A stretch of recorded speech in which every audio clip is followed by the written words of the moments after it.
amables televidentes, amigos radioyentes de Orientación Popular.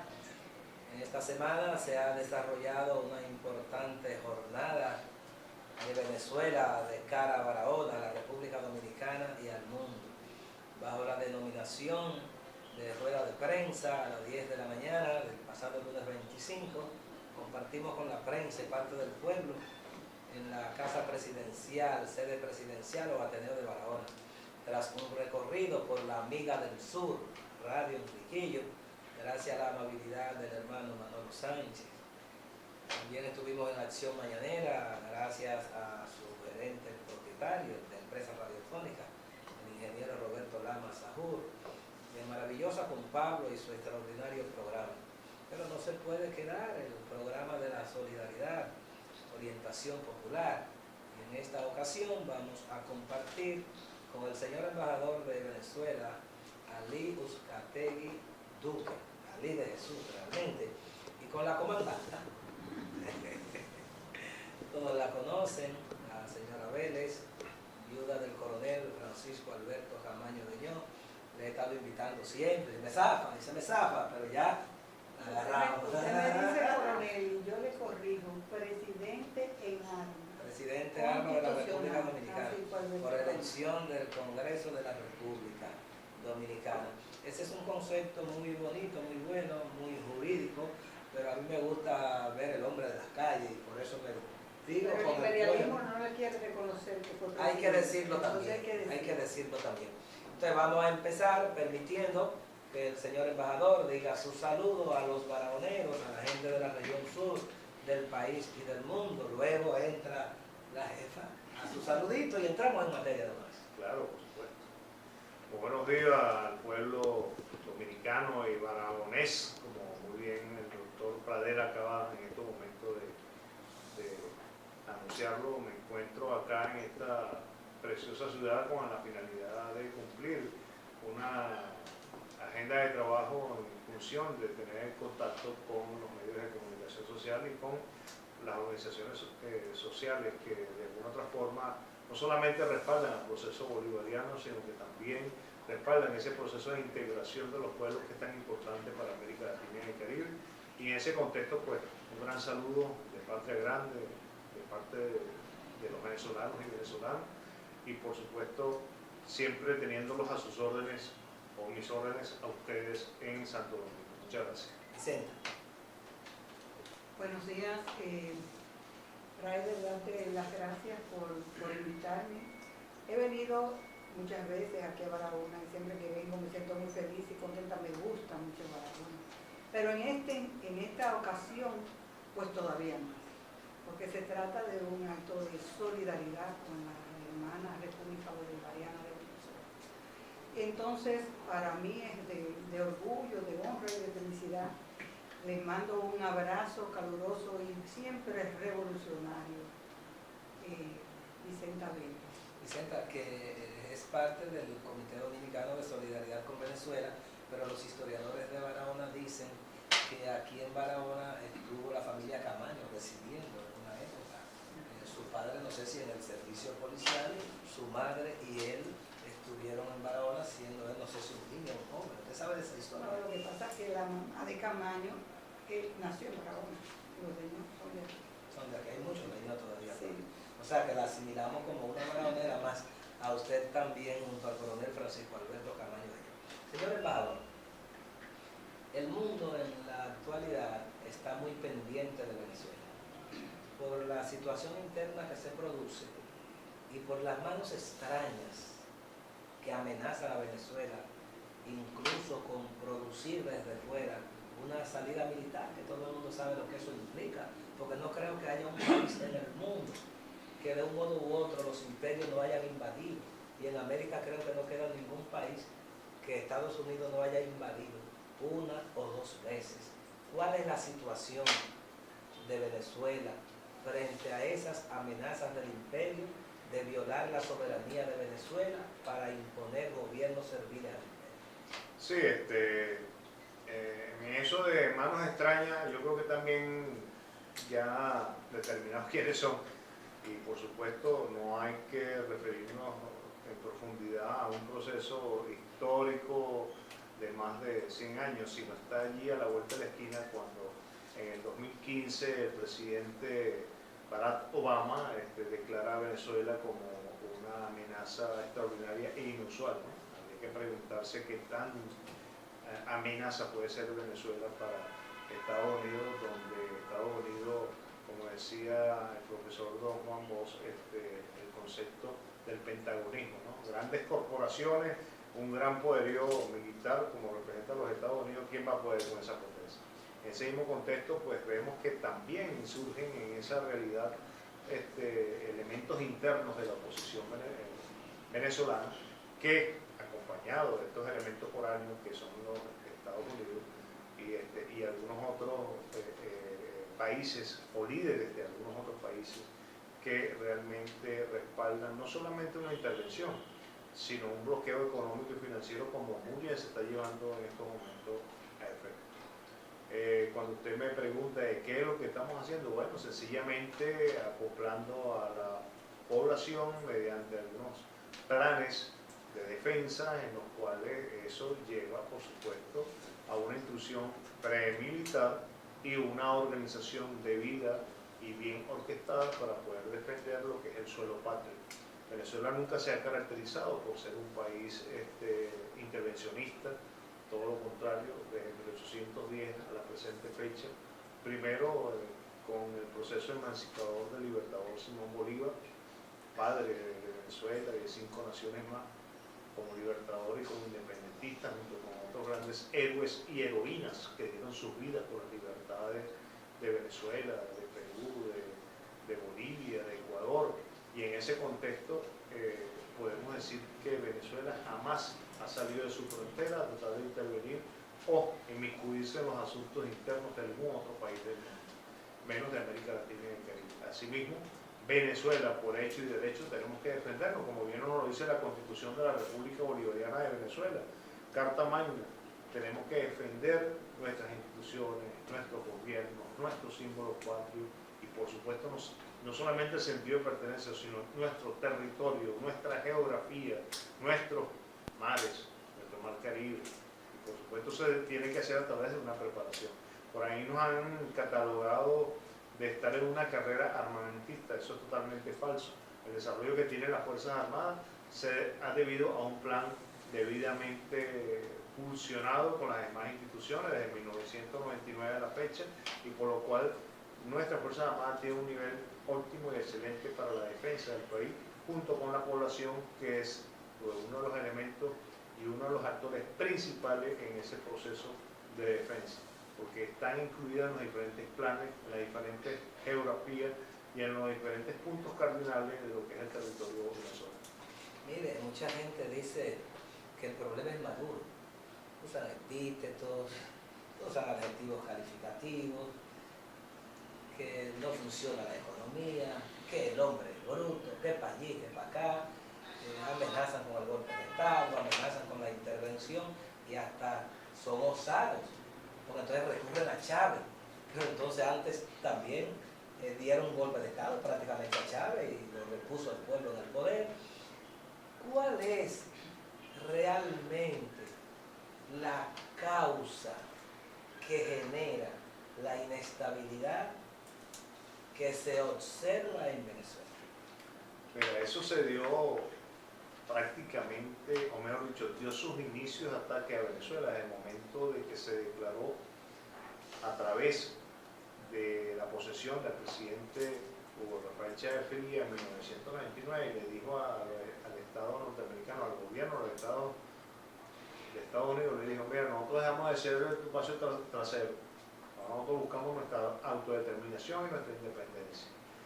Y entonces el gobierno de los Estados Unidos se dio cuenta de que habían perdido el control no solamente de Venezuela, también de un espacio muy importante de lo que significa América Latina y el Caribe, y vemos cómo de alguna otra forma, de manera como un efecto cascada, fueron reaccionando algunos otros países con otros sistemas de gobierno socialista o progresista, como bien los han llamado, con Ecuador, con Brasil, con Argentina y con algunos otros países que realmente Nicaragua se ha mantenido en el tiempo. También hay que recordar que de alguna forma, y en ese proceso,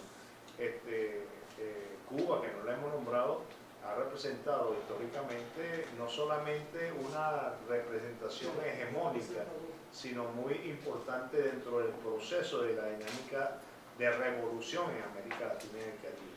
Porque es un proceso en el cual, de alguna u otra forma, ha incentivado a buscar esa real vivencia que deben de tener los pueblos en el sentido de buscar su norte, de buscar su este, su oeste, buscar ese gran objetivo de pertenencia, no solamente como país, sino como integración.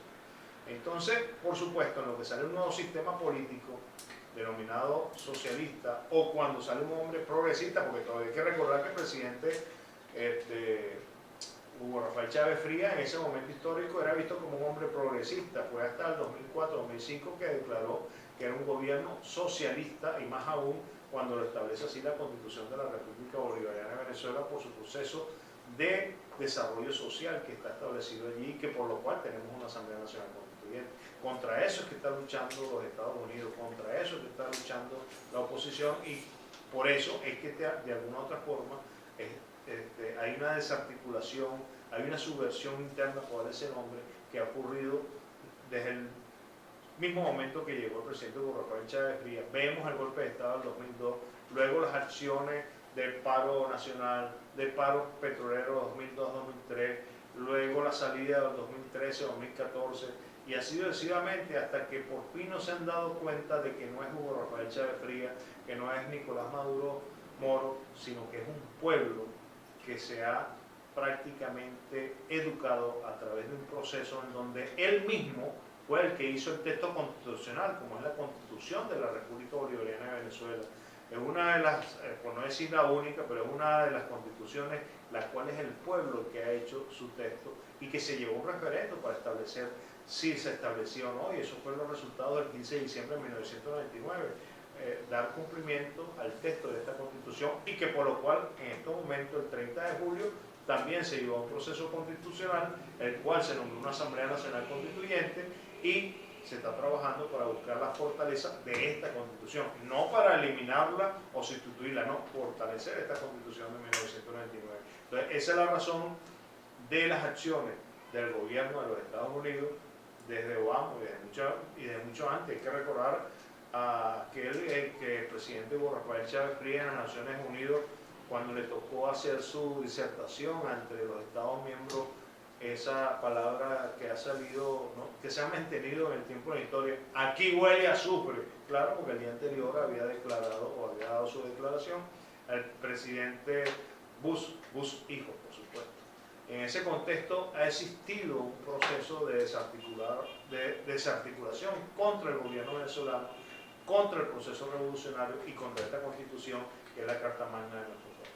Nos enrostran mucho a los solidarios con Venezuela el hecho de que en los gobiernos primeros de Chávez se atacaron temas fundamentales y se resolvieron. Lo reconoce la UNESCO, lo reconoce Naciones Unidas. El problema de la educación, la eliminación del analfabetismo, se eliminaron los techos de cartón a los que le cantaban los guaraguas, las mayores soluciones habitacionales de cualquier país del mundo se dieron en Venezuela. Los estudiantes iban a la universidad, nadie se quedó fuera de una universidad, y hasta le daban un aporte económico para estudiar en la universidad. Y entonces la gente plantea el tema de la producción esencialmente agropecuaria, la comida de la gente, y hasta dicen que de un modo u otro la gente pasa hambre. ¿Cuál es esa paradoja? Que un país con tanta riqueza, que un país que ha resuelto tantos problemas con un sistema socialista que le interesa el hombre, no el capital, no haya podido resolver el problema de la alimentación y, en cierto modo, el problema de la salud, y particularmente lo que tiene que ver con los medicamentos. Sí, fíjate, en el contexto tú tienes razón en todo lo que de alguna u otra forma acabas de mencionar. En el sentido, primero, que se ha mantenido el desarrollo socialista hasta la fecha. Fíjate que estamos hablando de más del 92% de la población en edad de educación que está asistiendo a las aulas. Estamos hablando de más de 3.800.000 jóvenes en educación superior. Y así en el contexto a nivel de salud, fíjate que hay un desarrollo desde 1999 a la fecha del 333% de la infraestructura médica y asistencia, por supuesto. Eso requiere también, y eso también ha contribuido Cuba. Cuba inicialmente, cuando llegó el presidente Hugo Rafael Chávez Frías, nos dio un gran soporte desde el punto de vista profesional con los médicos.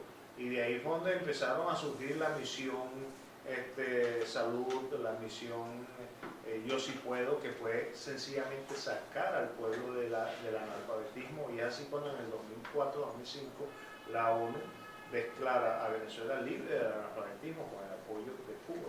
Cuba ha sido un generador de apoyo social no solamente en Venezuela, sino en muchos países del mundo.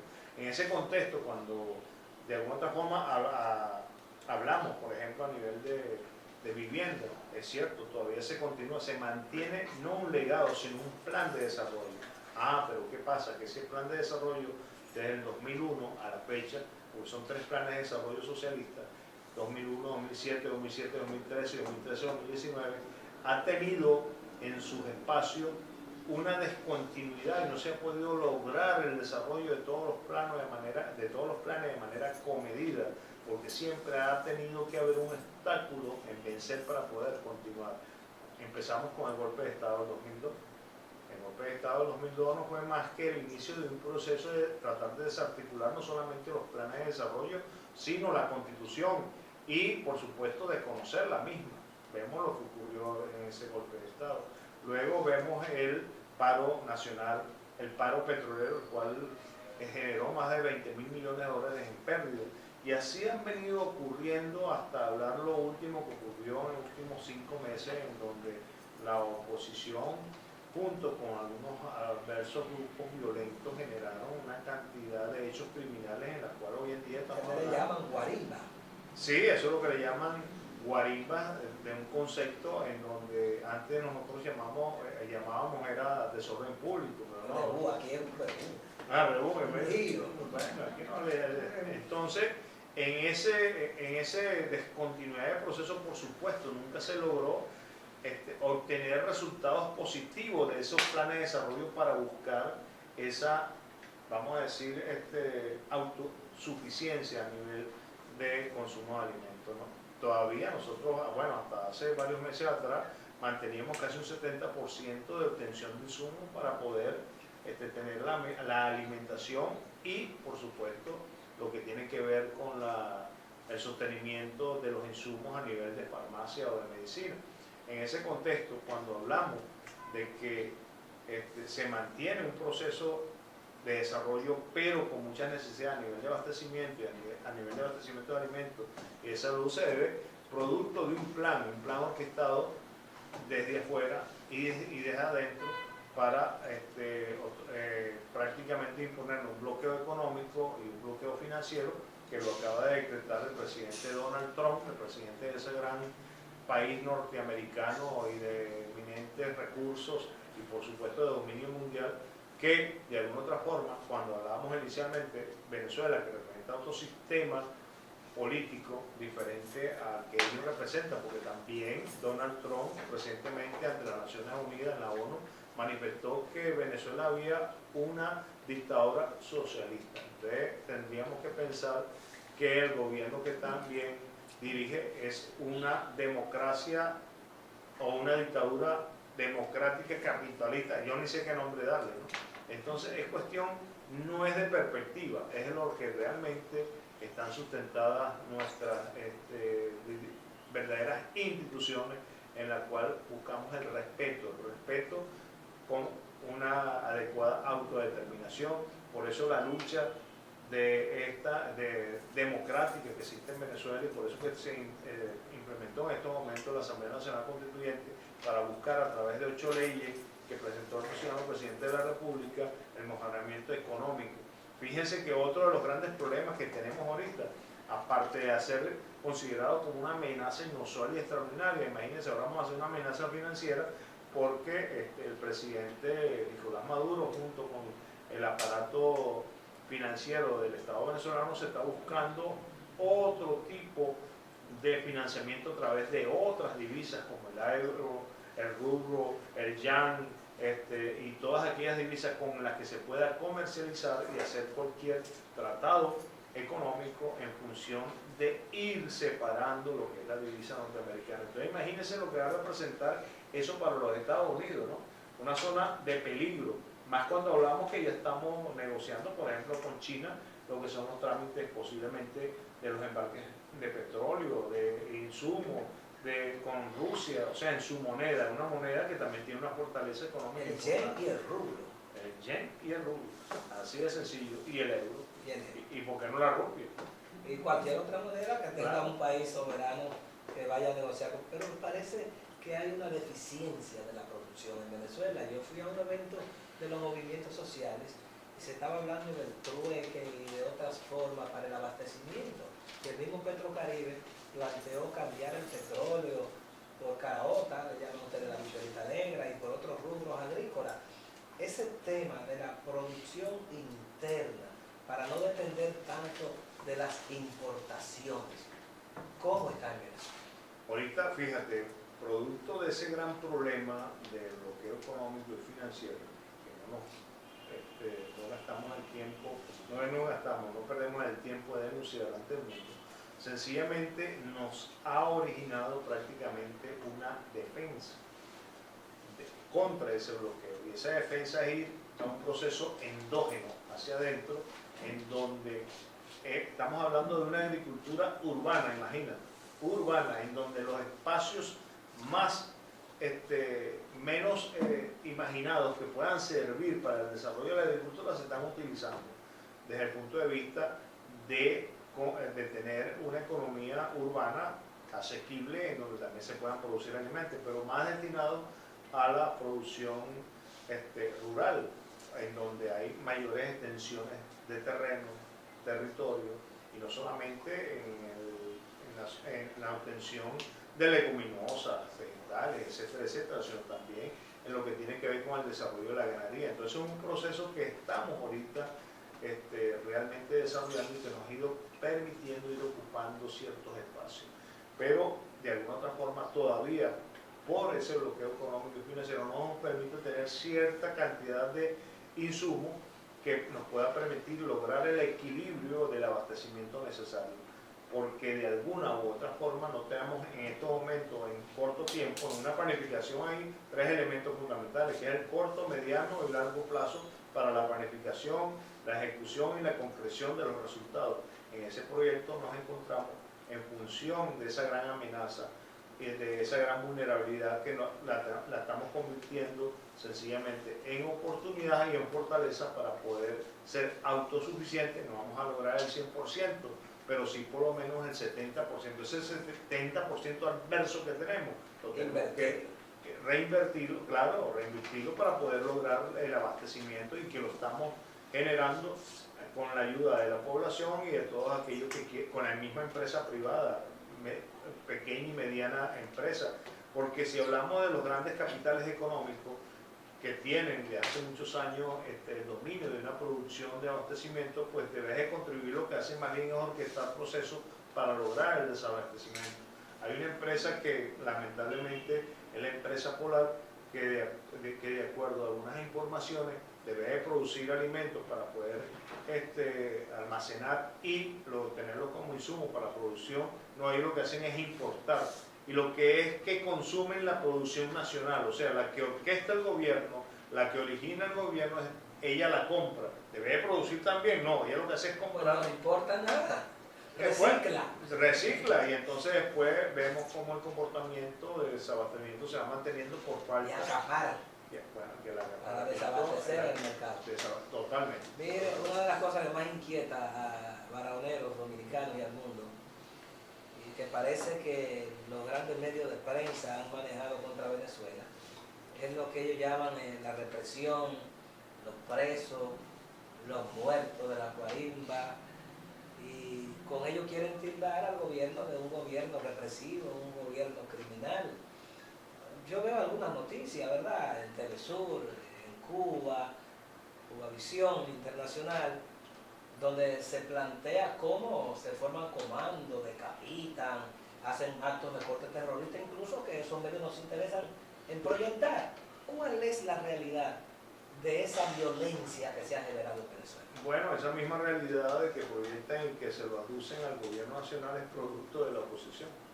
Venezuela se ha encontrado en un proceso, de verdad que criminal, de una acción con delitos que son prácticamente tomados como de importación. Así como hablamos de importación, bueno, son importados de otros países con otras características que en Venezuela jamás se había visto ni habían ocurrido.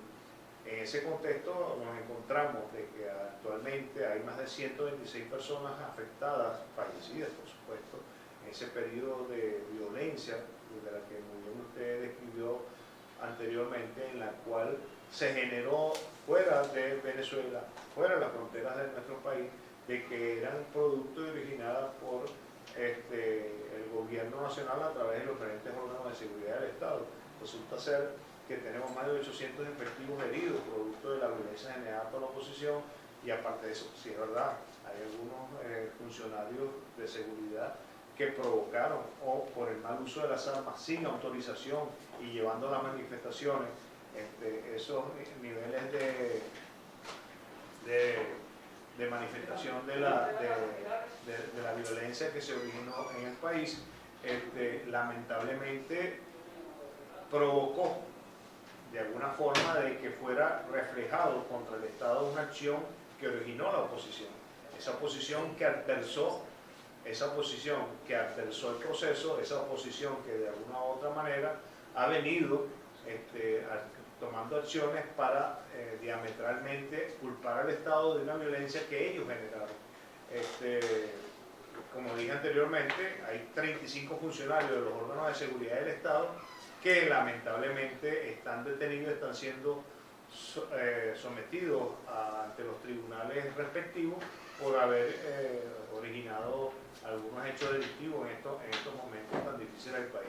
Pero también, no es menos cierto que quienes originaron toda esta violencia fue producto de la oposición, que contrataron paramilitares, que contrataron delincuentes para que atentaran contra la vida de aquellos manifestantes que se encontraban en el... Trataron de quemar con los niños dentro. No, lo que hacían con los niños fue tan grave que con los mismos niños los agarraban y los adiestraban para que elaboraran bombas molotov por ahí. Aparte de eso, durante ese proceso... No, eso es, estaban contribuyendo al desarrollo infantil de los niños, según la oposición. Y aparte de eso, por ejemplo, entonces el proceso de terrorista atentaron contra kindergarten, contra maternos infantil.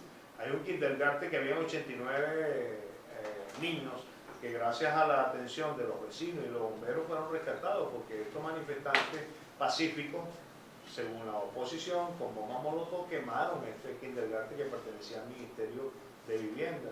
También un materno infantil ubicado en el Valle, que por cierto lleva el nombre de nuestro comandante Rafael Chávez Fría, también lo quemaron con parturientas adentro y con 50 niños que tuvieron que ser neonatos, que tuvieron que ser también rescatados.